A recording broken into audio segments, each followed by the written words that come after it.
The wildcard round of the playoffs is over. What did we learn about these teams? Let's start with the losers. In the case of the Chargers, I think we learned that they're a bit too early. They still have some pieces that they need to put together, and we've seen their weaknesses fully exploited on paper now thanks to the Houston Texans defense. That interior O-line is just not going to cut it if they want to get over this hump, and obviously we've been questioning the weapons around Herbert all season. We thought it would hold them back. Got to the playoffs, which was really impressive, but in the end, it does look like it's going to stop them from getting to that next level. Need a better deep ball guy than Quentin Johnston, someone who can track the ball better. Maybe Johnston can be more of a gadget player, yak guy from here on out, but it's obvious that he's not going to win separation on these go routes, and that can't be the future of this team.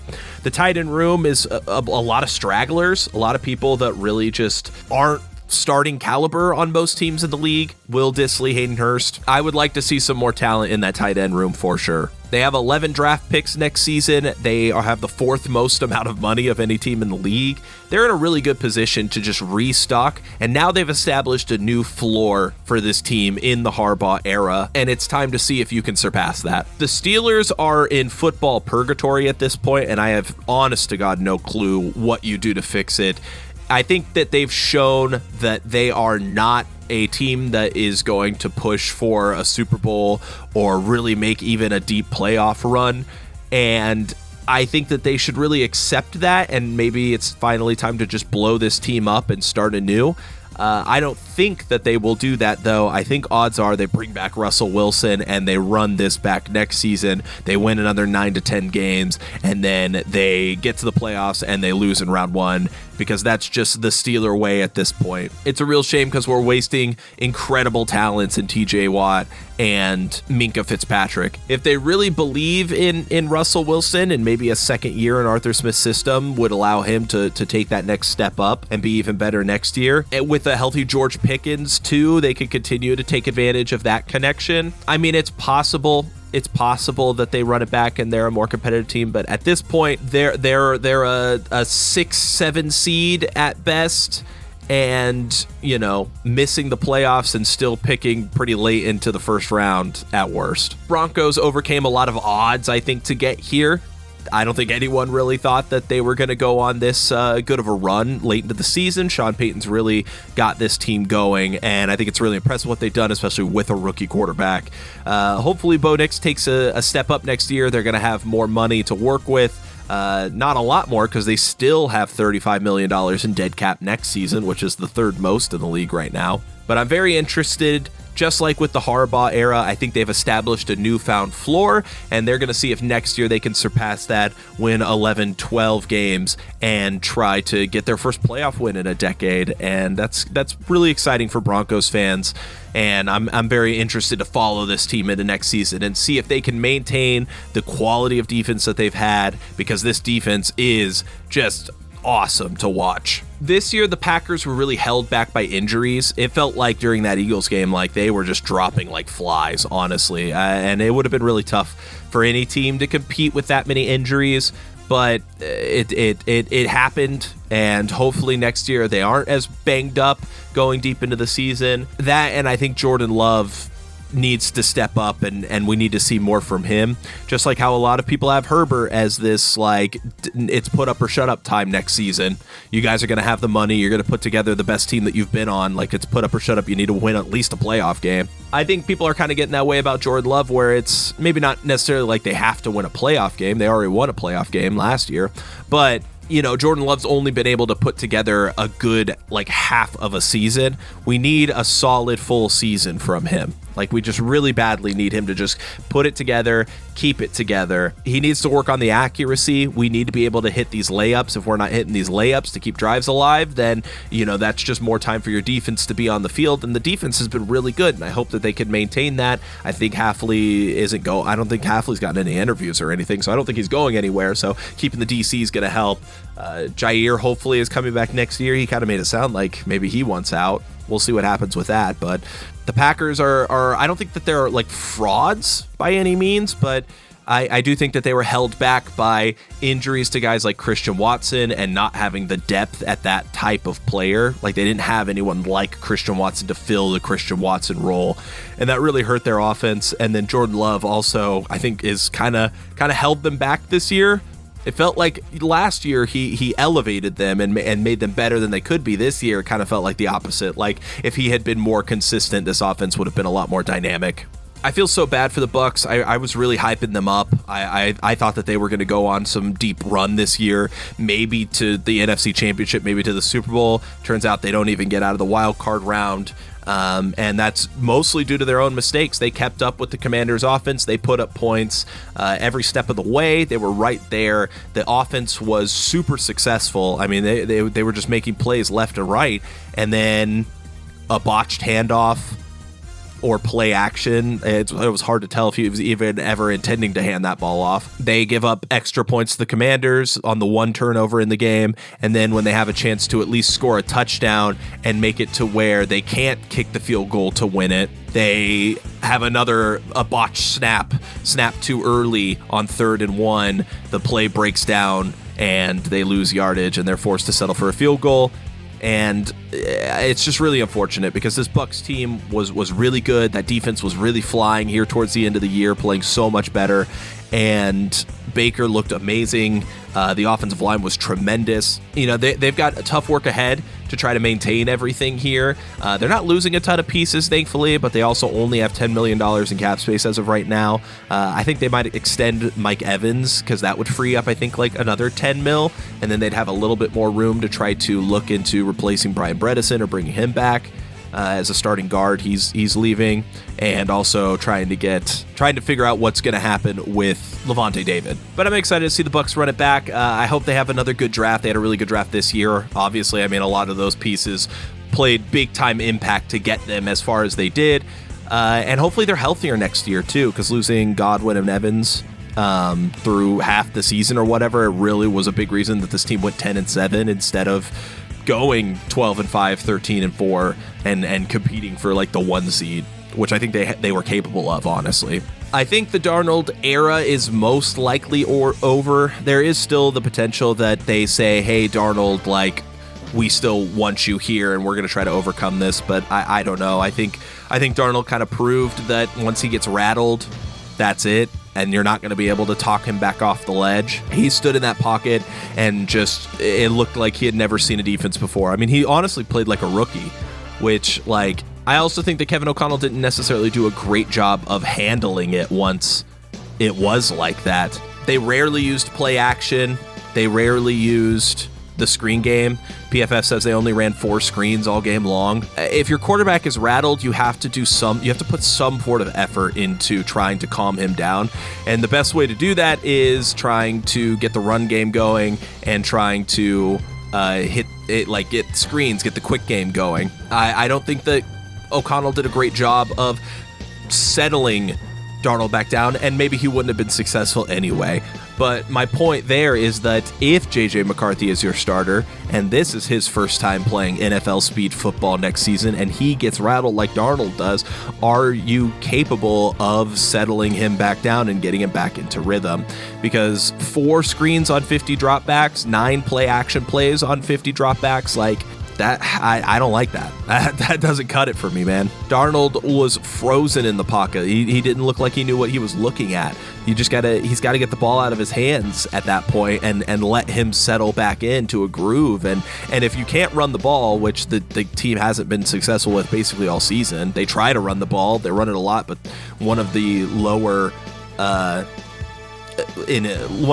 rushing teams in efficiency. It's just, I don't think it's going to work, and I don't think it's going to work next year either with J.J. McCarthy. If he gets sacked twice by Aiden Hutchinson, like, you can't afford for him to get rattled either. So I think the Vikings' mission has to be to work on that, to establish a better run game next year, maybe use their 1 first-round pick that they have, because they don't have many other picks besides it. I think they have like 5 total picks in the draft, and all of them are like 3rd round and later. And the third round one's compensatory, so it's at the end of the third round, like pick 100 or something like that. But I think they should consider using that first round pick on a Cam Scatabo or Judkins or I don't know, something like just get a running back, get some sort of help here, and really just be able to double down on the run game if something like this happens again. Because the way they handled that, not being able to run effectively, not calling screens, not calling play action, like that doesn't help your quarterback either. They only blitzed 9 times. Like, I can understand not wanting to run play action if they're really blitz heavy and a nickel might come off the edge and blow it up before you even see them, but they only blitzed 9 times all game. And Darnold was still pressured on 54% of dropbacks. It's just not going to cut it, man. Let's talk about the winners now, though. The Houston Texans are a big winner. A lot of people doubting them, me included. I was heavy doubting them. I really didn't think. I had Chargers by 10 when I did my score predictions. Did not age well, right? But a big reason for that is this Texans defense. I think we know that this Texans defense is filled with a bunch of flyers, and when they have a really good game plan going in, like they're going to execute and they're going to keep the game close. The question becomes like how effective is your game plan going to be? And when it comes to the Chiefs and Patrick Mahomes, that's an incredibly tough team to game plan for. And if your game plan has even just one weakness, they're a team that can adapt and take advantage of that. So they need to be fluid. They need to be well-read, well-studied, really understand what this Chiefs offense likes to do and their tendencies. It's going to be an uphill battle, for sure. In Arrowhead, CJ Stroud hasn't played well in like a month now. He despite the score, he was not good in that Chargers game. PFF even has him graded as lower than Herbert, to put that into perspective. He had 2 dropped picks on top of the 2 picks that he did throw. He only threw 1 pick. Either way, my point is CJ Stroud just hasn't had really a good game of full, complete football in a long while, and he has to have one in Kansas City if they're going to have any chance. He doesn't have to put up 35 points against them, odds are, because the defense is going to play well, but the Chiefs are going to drain the clock and they're going to give you very few chances to respond, and you're going to need to respond when it has to happen. Those important drives, you know, if you can prevent the Chiefs from having a final drive to end the half, final drive to end the game, that's going to be really, really important. You want to be the last one with the ball on either side of the half. That's just like a must when it comes to beating the Chiefs. So we'll see what happens, but yeah, that defense is going to need to fly if they're gonna have a chance. Lions and Commanders, kind of a similar story. These are 2 teams that are just really gonna want to control the ball. Commanders played really well against the Bucs. I think Jaden Daniels really showed that he has that aura about him that's like similar to the Allen, Burrow, Mahomes, Lamar, where if he is the last one with the ball and it's a score to win, he's gonna go get that score. And he's at least going to put his team in prime position to get that score in the case of like a field goal. But if they can control the clock, if they can make sure that they just milk it and have more possessions than their opponent, then they're probably going to win in most of those situations, if not all.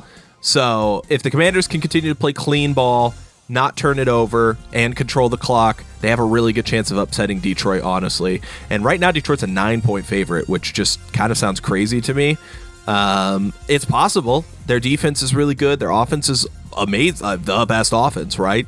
And the Commanders' defense isn't necessarily like anything to write home about. So you would expect Detroit to be able to put up points, but if the Commanders milk that clock for everything that it's worth and give you as few of opportunities as possible, it's very likely or realistic, however you want to put it, that the Commanders could walk away with the victory and suddenly they're in the NFC Championship.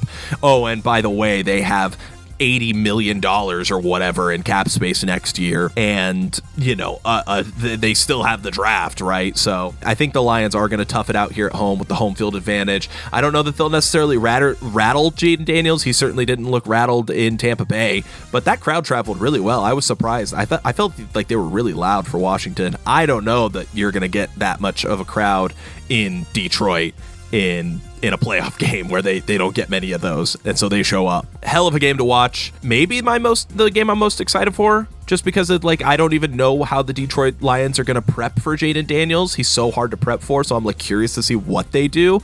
But it also could turn into a blowout one way or the other.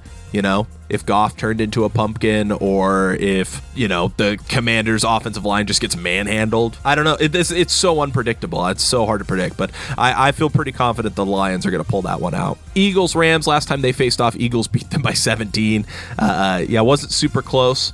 Rams were healthy then too, but I just feel like the Rams have gotten on such a groove, and they were so well planned for the Vikings. They knew exactly what they wanted to do to stop them, exactly how they would stop them, and they went out there and did it defensively, which was super impressive. Can they do the same against the Eagles? Well, the Eagles are going to want to run the ball, and we all know that, but can you stop that run? That's a big ask. So we'll see what happens there. Super impressed by the Rams going on this run. I had them picked to win, but I didn't think they would win by that much or that confidently either. Hurts looked a little rusty against the Packers. I think that mostly comes back to, hey, I haven't played in like 3 weeks. He's going to have a full week of practice. But now the shoe's on the other foot, where the Rams might not be practicing due to the LA fires. They might not have access to their training facility. So we'll have to keep an eye on that through the week and see if they do. Yeah, that's gonna be tough for them, because they might not practice, and then they're also gonna have to go on the road to Philly and have to deal with the crowd noise and the travel and all that stuff. Yeah, I don't know. I think if I was the league, I probably would have had them travel to Philly after the game and then practice at like one of the college's facilities or something like that, just so they could practice and they were already in town. But with everything on their plate, it's going to be really tough. If the Rams get past the Eagles, they might be like team of destiny status, but there's no team of destiny like Detroit right now. So I don't. Well, the Rams are going to have a tough fight. Let's just leave it at that. Bills and Ravens, I already gave my predictions on this game, and they haven't really changed. The Bills defense did impress me against the Broncos offense, but there's just such a far cry between the Ravens offense and the Broncos offense, and that Bills defense just, it makes me nervous, man. I don't know. I can't.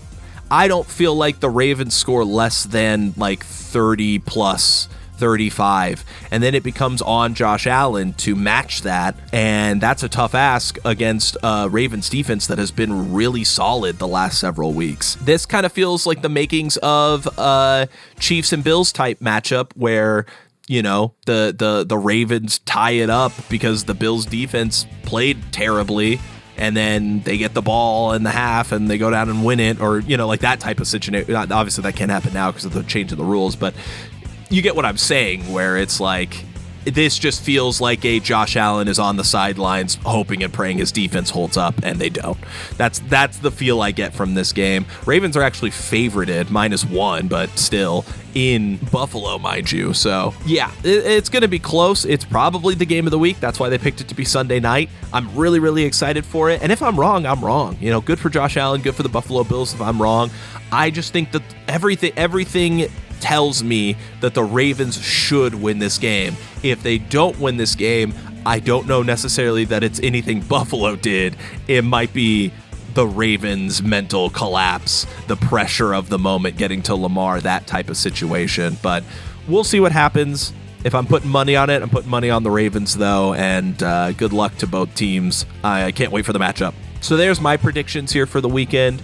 Chiefs and Ravens go to the AFC Championship. Lions and Eagles to the NFC Championship. I know it's chalk, but taking the favorites all 4 ways, but someone usually gets upset. I don't know who it'll be. I hope it's not the Lions. That I can tell you. I really hope it's not the Lions. I hope the Lions can go all the way, man. That'd be so cool for them, for their franchise after so many years. We're always cheering for underdogs.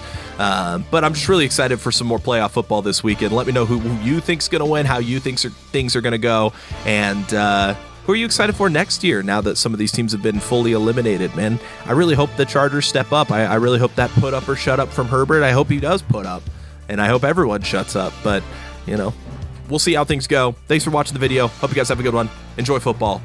Peace.